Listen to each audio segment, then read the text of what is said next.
మేన అయితే కిచెన్లో అలా దోశలు వేస్తూ ఉంటుంది. దోశలు వేస్తూ బాలు కోసం అని చెప్పి స్పెషల్గా ఒక దోశ అయితే వేస్తుంది. ఇంతలో ఆ బయట అయితే బాలు అలాగే వాళ్ళ చెల్లి దోశలు తింటూ ఉంటారు. అక్కడ దోశలు అయిపోవటంతో అమ్మ లోపలికి వెళ్ళి మరి 2 దోశలు తీసుకొని రా అని చెప్పి అంటూ ఉంటాడు. అది విన్న వాళ్ళ చెల్లి అయితే ఎందుకని నువ్వే వెళ్ళి తీసుకొని రా అని చెప్పి అంటుంది. లేదు నేను కానీ వెళ్తే ఆ పూలగంప నాకు దోశలు కాదు ఆ అట్ల కాడితో 2 వాతలు ఇస్తుంది. అంత ప్రేమ ఆ పూలగంపకు నేనంటే అని చెప్పి నువ్వే వెళ్ళు అని చెప్పి వాళ్ళ చెల్లిని అయితే పంపిస్తాడు.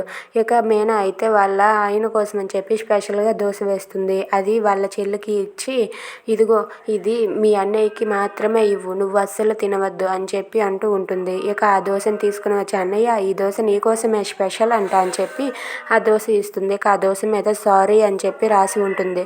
అది చూసి బాలు అయితే అలా చూస్తూ ఉండిపోతాడు. ఇక మీనా సారీని బాలు హ్యాట్సప్ చేస్తాడా?